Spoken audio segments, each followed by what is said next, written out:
Hello dear students, हम लोग chemical reactions and equations पे लास्ट वीडियो में बात कर रहे थे और इस वीडियो में हम लोगों ने डिस्प्लेसमेंट रिएक्शंस के बारे में डिस्कशन कर लिया था। डिस्प्लेसमेंट रिएक्शंस में हम लोगों ने सिंगल डिस्प्लेसमेंट और डबल डिस्प्लेसमेंट रिएक्शंस के बारे में कंप्लीट डिस्कशन कर लिया था और अब हम लोग इस वीडियो में ऑक्सीडेशन और रिडक्शंस रिएक्शंस पे हम लोग बात करेंगे। इसमें तो स्टार्ट करते हैं।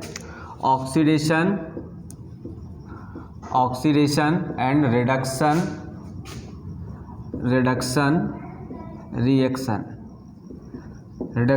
रिएक्शंस। तो ये हम लोगों को ये टाइप्स ऑफ रिएक्शंस में हम लोगों ने लास्ट टाइप्स है इसमें, तो हम लोग बात करते हैं ऑक्सीडेशन और रिडक्शंस क्या होते हैं।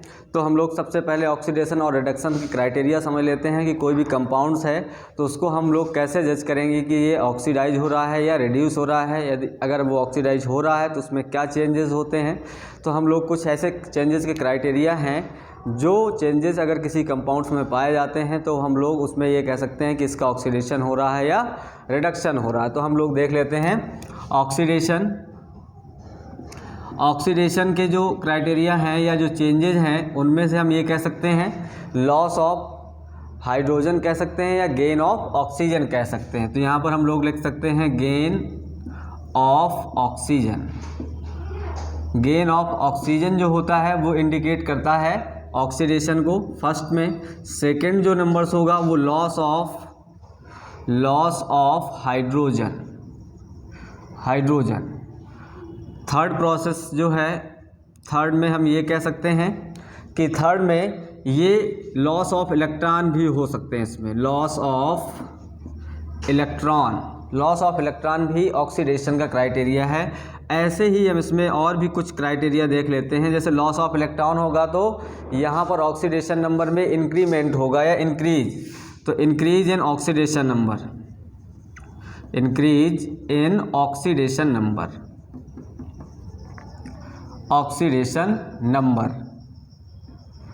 Numbers clear. ये एक्चुअल में एक दूसरे के ही कॉम्प्लीमेंट्री हैं। तो यहाँ पर हम लोग और देख लेते हैं। जैसे फिफ्थ नंबर में हम ये कह सकते हैं कि यहाँ पर नेगेटिव रेडिकल्स जो होंगे किसी कंपाउंड्स में, जैसे SnCl2 है से SnCl4 बन रहा है, तो यहाँ पर नेगेटिव रेडिकल्स में इंक्रीमेंट होता है, इंक्रीज इन नेगेटिव रेडिकल्स। जो नेगेटिव रेडिकल्स होते हैं, नेगेटिव रेडिकल्स को हम लिख देते हैं नेगेटिव रेडिकल्स में इंक्रीमेंट होता है। यहाँ पर हम लोग इस साइन को इंक्रीमेंट से हम शो कर रहे हैं। और जबकि अगर हम कोई भी पॉजिटिव रेडिकल है तो उसमें डिक्रीमेंट होगा या डिक्रीजमेंट होगा। तो यहाँ पर 6 नंबर में इसमें पॉजिटिव जो रेडिकल होगा वो डिक्रीज होंगे। तो एक्चुअल में हम लोगों को ये जो 3 प्रोसेस ज़्यादा आपको याद रखने हैं, और जबकि ये थोड़ा सा ये आपको इन्हीं के कॉम्प्लीमेंट्री हैं। तो गेन ऑफ ऑक्सीजन, किसी भी कंपाउंड में ऑक्सीजन्स के नंबर बढ़ रहे हैं रिएक्शंस के बाद तो वो ऑक्सीडेशन है। या लॉस ऑफ हाइड्रोजन, उसमें हाइड्रोजन्स का लॉस हो रहा है तो भी ऑक्सीडेशन है। और लॉस ऑफ इलेक्ट्रॉन है तब भी उसमें ऑक्सीडेशन। इसके जस्ट अपोजिट रिडक्शन में हम लोग देख लेते हैं।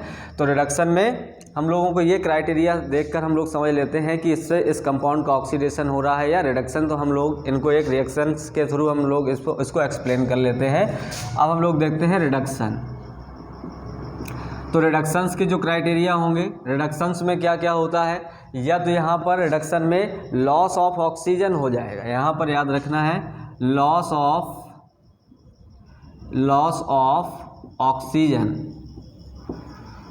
ऑफ ऑक्सीजन या गेन ऑफ हाइड्रोजन, या गेन ऑफ यहाँ पर इलेक्ट्रॉन्स भी हो जाएंगे। गेन ऑफ इलेक्ट्रॉन्स यहाँ हो जाएंगे, गेन ऑफ इलेक्ट्रॉन, या इसी के हम लोग जस्ट अपोजिट चलते जाते हैं। तो यहाँ पर हम लोग देख लेते हैं, यहाँ पर 1, 2, 3 और 4 नंबर में हम लोग देखते हैं। 4 नंबर में यहाँ पर इंक्रीमेंट इन ऑक्सीडेशन नंबर है, यहाँ पर डिक्रीजमेंट हो जाएगा। ऑक्सीडेशन नंबर में डिक्रीजमेंट इन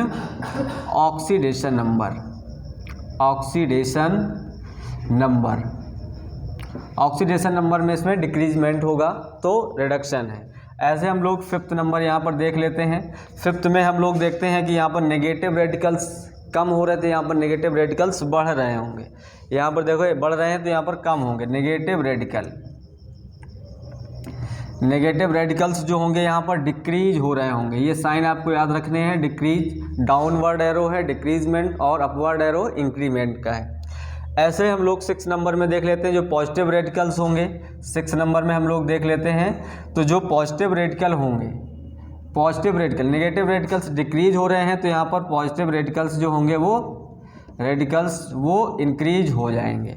तो इस टाइप से हम किसी भी कंपाउंड्स में होने वाले ऑक्सीडेशन और रिडक्शन के बारे में पता कर लेते हैं। अब हम लोग क्या करते हैं, ऑक्सीडेशन करने के लिए हम लोगों को ऑक्सीडाइजिंग एजेंट की ज़रूरत होती है। ऐसे ही जैसे ही डिक्रीजमेंट करने या रिडक्शन करने के लिए हम लोगों को रिड्यूसिंग एजेंट की ज़रूरत होती है। तो अब हम लोग देख लेते हैं ऑक्सीडाइजिंग एजेंट और रिड्यूसिंग एजेंट। इसके पहले हम लोग देख लेते हैं, अगर किसी भी रिएक्शंस में ऑक्सीडेशन और रिडक्शन दोनों हो रहे हैं तो इसको हम लोग रिडॉक्स रिएक्शन बोलते हैं। रिडॉक्स जो होता है कंबाइंड फॉर्म है ऑक्सीडेशन और रिडक्शन का। Reduction plus oxidation equal to redox कह सकते हैं। तो इसको नोट कर लेंगे। इन 6 क्राइटेरिया के अलावा और आपको अब और इससे ज़्यादा आपको ज़रूरत नहीं पड़ने वाली है ऑक्सीडेशन और रिडक्शन को लेके, तो इसको नोट कर लेंगे।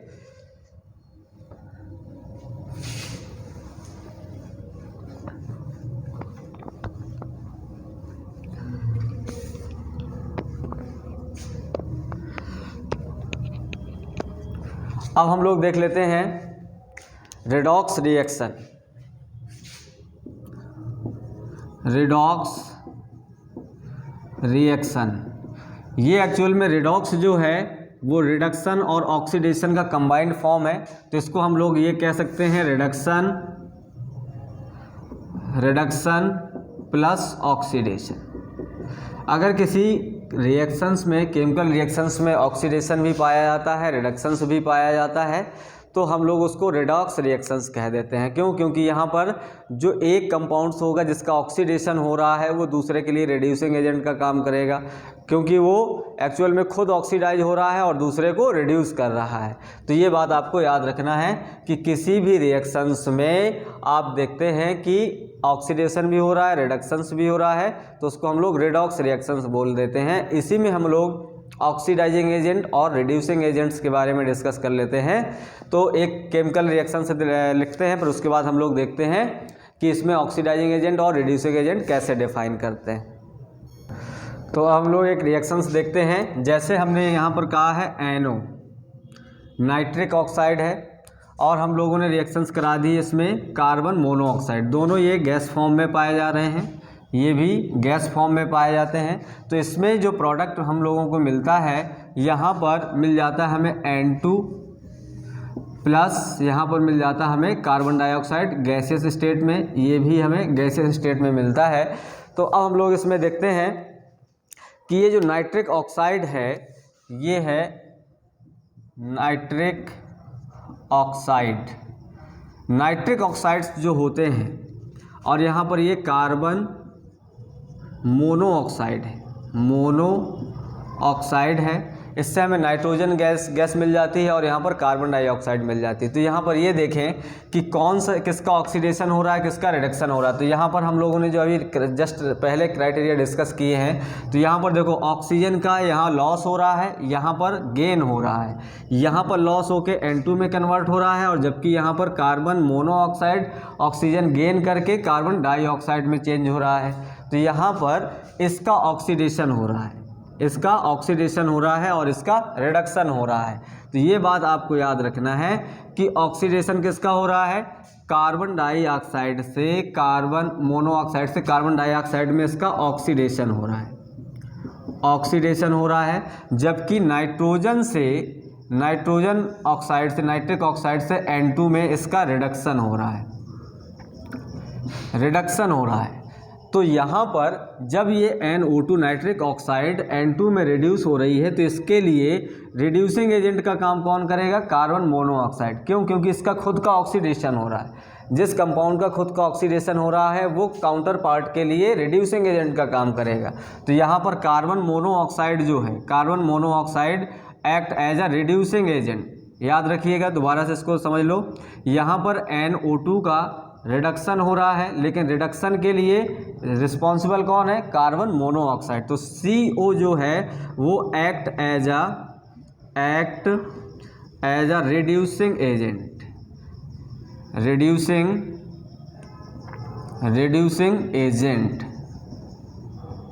रिड्यूसिंग एजेंट का काम करता है। जबकि यहाँ पर कार्बन मोनोऑक्साइड का कार्बन डाइऑक्साइड में ऑक्सीडेशन हो रहा है, तो ऑक्सीडेशन के लिए रिस्पॉन्सिबल कौन है? NO nitric oxide. तो नाइट्रिक ऑक्साइड जो होता है वो एक्ट एज ऑक्सीडाइजिंग एजेंट। याद रखिएगा। तो इसमें ऑक्सीडेशन और रिडक्शंस के ये प्रोसेस आपको याद रखने हैं कि यहाँ पर नाइट्रिक ऑक्साइड है तो ये रिड्यूस होकर नाइट्रोजन में कन्वर्ट हो रहा है, जबकि कार्बन मोनोऑक्साइड ऑक्सीडाइज होकर कार्बन डाइऑक्साइड में चेंज हो रहा है। तो आपको याद रखना है कि जिसका ऑक्सीडेशन होता है वो काउंटर पार्ट के लिए रिड्यूसिंग एजेंट का काम करता है, और जबकि जिसका रिडक्शन होता है वो दूसरे के लिए ऑक्सीडेशन का काम करता है। तो ये बातें आपको याद रखनी है। अब हम लोग ऑक्सीडेशन रिडक्शंस की कुछ और रिएक्शंस देख लेते हैं। इस रिएक्शंस को नोट कर लीजिएगा। अब हम लोग एक और देखते हैं ऑक्सीडेशन और रिडक्शंस की, या रिडॉक्स रिएक्शंस देखते हैं।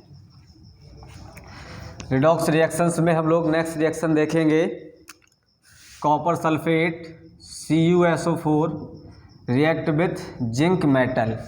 इसमें हम लोग देखते हैं ऑक्सीडेशन और रिडक्शन। इस रिएक्शंस में ऑक्सीडेशन और रिडक्शन साइमल्टेनियस होता है, एक साथ होता है, तो इसलिए हम लोग इस रिएक्शंस को रिडॉक्स रिएक्शंस बोलते हैं। तो यहाँ पर इनकी ऑक्सीडेशन नंबर से देख लेते हैं, क्योंकि हम लोग ऑक्सीजन वाला प्रोसेस देख चुके हैं। तो यहाँ पर 0 है, यहाँ पर कॉपर की +2 है, और यहाँ पर जैसे ही अब ये रिएक्शंस प्रोसीड होगी तो यहाँ पर कॉपर प्लस जिंक सल्फेट में कन्वर्ट हो जाता है।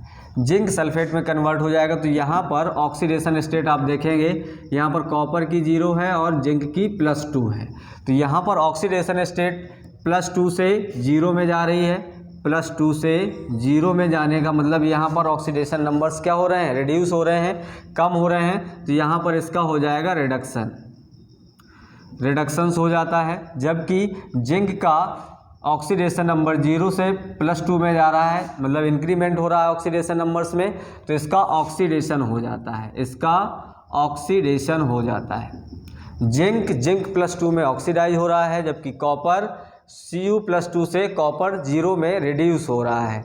ऐसे ही हम लोग कुछ और रिएक्शंस देख लेते हैं। जैसे ऑक्सीडेशंस में हम लोग जो ग्लूकोज है, ग्लूकोज ऑक्सीजन की प्रेजेंस में कार्बन डाइऑक्साइड और वाटर में कन्वर्ट होना भी, सेलुलर रेस्पिरेशंस भी एक ऑक्सीडेशन का प्रोसेस है, तो वो भी हम लोग देख लेते हैं। सेलुलर रेस्पिरेशंस में हम लोग C6H12O6 ये ग्लूकोज है। ग्लूकोज की रिएक्शंस हम लोग ऑक्सीजन से कराते हैं, ऑक्सीजन की प्रेजेंस में इसका ऑक्सीडेशन होता है, तो यहाँ पर ये कन्वर्ट हो जाता है कार्बन डाइऑक्साइड प्लस वाटर में कन्वर्ट हो जाता है, प्लस हम लोगों को एनर्जी मिल जाती है, प्लस एनर्जी। तो बायोलॉजिकल प्रोसेस में भी ऑक्सीडेशंस के प्रोसेस मिलते हैं। एक्चुअल में जो हमारी सेल है वो सेल ग्लूकोज को बर्न करके, ऑक्सीडाइज करके उसको कार्बन डाइऑक्साइड और वाटर में कन्वर्ट कर देती है और एनर्जी रिलीज हो जाती है। इसको बैलेंस करने के लिए हमें 6 लेने होते हैं ऑक्सीजन, और 6 CO2 मिल जाते हैं। बाकी यहाँ पर हमें H2O मिल जाएंगे। H2O में हम लोग भी क्या कहते हैं? 6H2O कहेंगे। तो 12 हाइड्रोजन्स हो जाएंगे। तो ये ग्लूकोज है,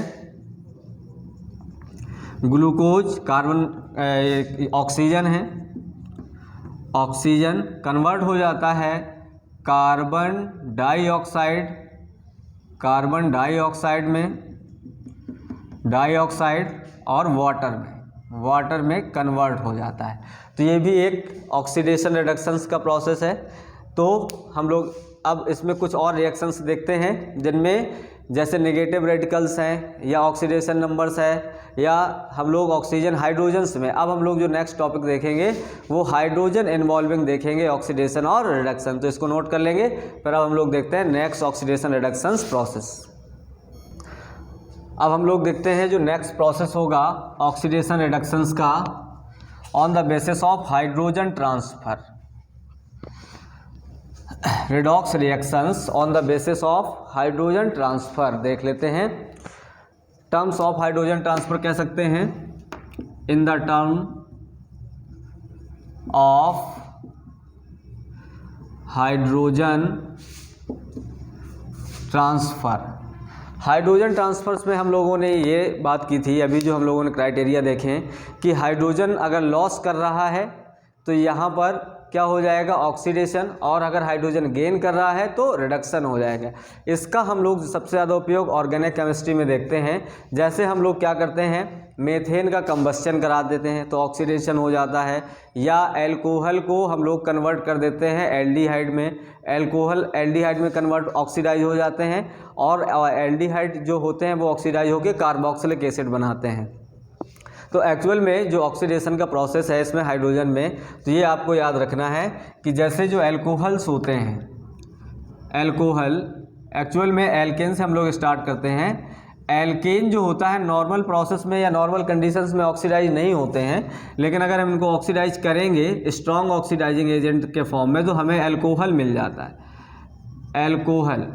एल्कोहल्स के जो हम लोग टाइप्स पढ़ेंगे 1 डिग्री, 2 डिग्री और 3 डिग्री एल्कोहल्स। तो 1 डिग्री एल्कोहल्स जो होते हैं वो एल्डिहाइड में चेंज होते हैं, 2 डिग्री एल्कोहल्स जो होते हैं वो कीटोन में, जबकि 3 डिग्री एल्कोहल्स का ऑक्सीडेशन नॉर्मल कंडीशंस में नहीं होता है, अगर होता भी है तो कीटोन और कार्बोक्सिलिक एसिड में होता है। तो यहाँ पर एल्कोहल का तो हम लोग 1 डिग्री एल्कोहल मान लेते हैं, तो यहाँ पर ये कन्वर्ट हो जाता है एल्डिहाइड में, और एल्डिहाइड को हम लोग ऑक्सीडाइज कर देते हैं तो कन्वर्ट हो जाता है कार्बोक्सिलिक एसिड में चेंज हो जाता है। और ऐसे ही हम लोगों का ये रिवर्स प्रोसेस चलता है जिसमें हम लोग ऑक्सीडाइजिंग एजेंट्स यूज करते हैं। ऑक्सीडाइजिंग एजेंट्स में हम अभी डिस्कस करते हैं कि इसमें KMnO4 potassium permanganate, potassium dichromate K2Cr2O7 या सोडियम डाइक्रोमेट Na2Cr2O7 यूज करते हैं। तो ये ऑक्सीडाइजिंग एजेंट्स हैं, और जबकि अगर हम लोग इनको रिडक्शन में ले जाते हैं तो इसमें नेसेंट हाइड्रोजन यूज किया जाता है या रिड्यूसिंग एजेंट्स यूज किए जाते हैं, तो हम लोगों को ये रिवर्सिबल प्रोसेस भी मिल जाता है। यहाँ पर एल्कोहल से एल्केन में रिड्यूस करने के लिए बहुत ही ज़्यादा strong oxidising reducing agents use होता है, जिसमें रेड फास्फोरस और हाइड्रोजन आयोडाइड यूज किया जाता है, जबकि इनमें माइल्ड रिड्यूसिंग एजेंट्स भी वर्क कर लेते हैं। तो ये आपको याद रखनी है, ऑक्सीडाइजिंग और रिड्यूसिंग एजेंट्स में ये आपको याद होना चाहिए। अब हम लोग बात करते हैं कुछ ऐसे ऑक्सीडाइजिंग या रिड्यूसिंग रिएक्शंस जिसमें हाइड्रोजन के टर्म्स में हम लोग ऑक्सीडेशन या रिडक्शंस देख सकते हैं। तो इसमें सबसे पहले हम लोग जो रिएक्शंस देखेंगे, combustion of hydrocarbon. Combustion of hydrocarbon. Combustion of hydrocarbons actual में इसमें जो हाइड्रोकार्बन्स की जो वीडियो है उसमें हम लोगों ने डिटेल से डिस्कस किया है कि इसको हम लोग कैसे बैलेंस कर सकते हैं, इसमें कितना ऑक्सीजन कंज्यूम होता है और कितना कार्बन डाइऑक्साइड और वाटर का फॉर्मेशन होता है। तो हम लोग देख लेते हैं इसमें कंबस्शन ऑफ हाइड्रोकार्बन्स में। यहाँ पर आपको याद रखना है कि जैसे मेथेन है, CH4 है, इसमें ऑक्सीजन की प्रेजेंस में बर्निंग होती है, और बर्निंग होकर यहाँ पर मिल जाता है हमें कार्बन डाइऑक्साइड और प्लस वाटर। तो यहाँ पर ऑक्सीजन, देखो हाइड्रोजन जो होते हैं, हाइड्रोजन यहाँ पर ऑक्सीजन में ट्रांसफ़र हो गए, तो ये कार्बन डाइऑक्साइड मेथेन का जो होता है वो कार्बन डाइऑक्साइड में ऑक्सीडेशन हो जाता है। यहाँ पर कार्बन डाइऑक्साइड में इसका ऑक्सीडेशन हो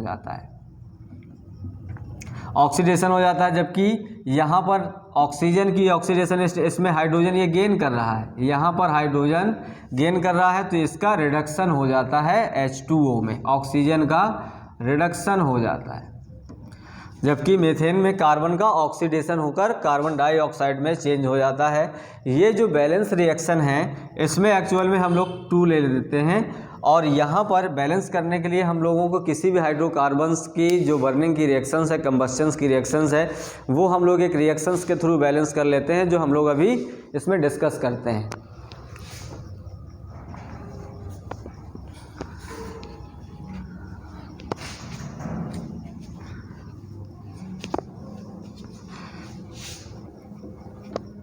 अब हम लोग देख लेते हैं कंबस्शन रिएक्शंस ऑफ हाइड्रोकार्बन्स। तो इसमें आप मान लें जैसे CXHY है, ये कोई हाइड्रोकार्बन्स हैं जिनके ये कोफिशिएंट दिए हुए हैं XY।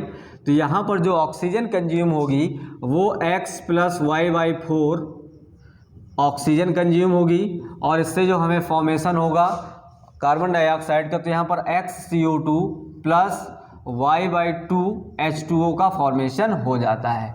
जैसे हम मेथेन मानेंगे तो मेथेन में CH4 लिया है, CH4 में X = 1 Y = 4 है, तो यहाँ पर हम लोग जो ऑक्सीजन कंज्यूम होगी तो यहाँ पर X + Y/4 मतलब 1 + 4/4 मतलब 2O2 हमें यहाँ पर कंज्यूम हो जाएगी। मेथेन के 1 मोल को बर्न करने के लिए ऑक्सीजन के 2 मोल्स हमें कंज्यूम करने पड़ते हैं या यूज करने पड़ते हैं। यहाँ पर हमें XCO2 मिल जाता है, मतलब हमें 1 CO2 मिल जाएगा, प्लस Y/2 H2O मतलब 4/2 H2O, तो 2 H2O हमें मिल जाते हैं, और ये रिएक्शंस हम लोगों की बैलेंस रिएक्शंस मिल जाती है। अब हम लोग देख लेते हैं कुछ ऑक्सीडाइजिंग और रिड्यूसिंग एजेंट बेस कुछ रिएक्शंस जो ऑर्गेनिक केमिस्ट्री में आते हैं।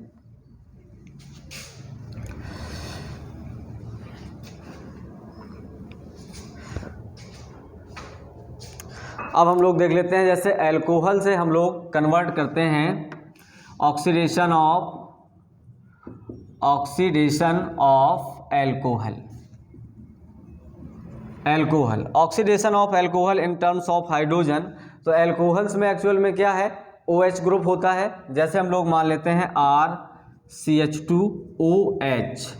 RCH2OH में हम कोई भी ऑक्सीडाइजिंग एजेंट्स यूज करते हैं। ऑक्सीडाइजिंग एजेंट्स जो होते हैं वो हम अभी यहाँ डिस्कस कर ले रहे हैं। ऑक्सीडाइजिंग एजेंट्स में ये एल्कोहल है, एल्कोहल को हम लोग ऑक्सीडाइज कर देते हैं। तो ऑक्सीडाइज में हम लोग लेते हैं एसिडिक KMNO4 पोटेशियम परमैंगनेट, या इसी को हम लोग K2Cr2O7 पोटेशियम डाइक्रोमेट, या इसी को हम लोग सोडियम डाइक्रोमेट Na2Cr2O7। ये ऑक्सीडाइजिंग एजेंट्स हैं। इनमें से हम कोई एक एजेंट्स यूज कर लेते हैं तो यहाँ से हम लोगों को हाइड्रोजन से रिमूव हो जाता है और ये कन्वर्ट हो जाता है RCHO में, RCHO में, और ये H2 गैस रिमूव हो जाती है जो कि यहाँ से बनने वाले नेसेंट ऑक्सीजन के साथ कंबाइंड होके वाटर में कन्वर्ट हो जाता है। तो यहाँ पर वाटर इस टाइप से हमें मिल जाएगा। यहाँ पर ऑक्सीजन जो था, हमें इस ऑक्सीजन ने इस हाइड्रोजन्स को क्या कर लिया, रिमूव कर लिया और वाटर में कन्वर्ट हो गया, और यहाँ से हाइड्रोजन रिमूव हो गए। तो हाइड्रोजन का रिमूवल क्या है, ऑक्सीडेशंस है, और जबकि गेन ऑफ हाइड्रोजन्स रिडक्शंस है। तो रिडक्शन में हम लोग देख लेंगे अभी एल्कीन का रिडक्शन भी देख लेंगे। तो ये क्या हो जाता है, ऑक्सीडेशन है। जबकि हम लोग रिडक्शन को एक टर्म में देख लेते हैं। जैसे हम लोग देखते हैं एल्कीन का रिडक्शन है तो एल्केन में कन्वर्ट हो जाएगा। अनसैचुरेटेड कंपाउंड्स जो होते हैं वो सैचुरेटेड कंपाउंड्स में कन्वर्ट हो जाते हैं। तो हम लोग नेक्स्ट रिएक्शन देखेंगे रिडक्शन, इसको नोट कर लें। फिर हम लोग देखते हैं नेक्स्ट रिएक्शन रिडक्शंस की।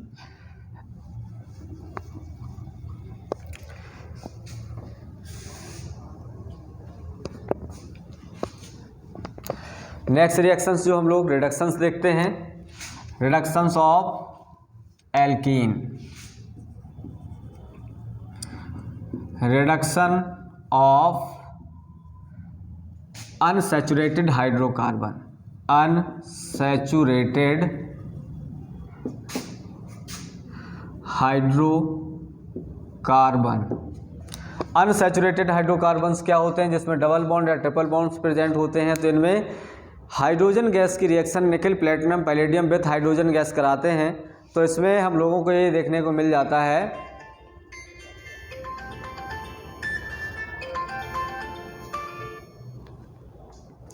इसमें हम लोग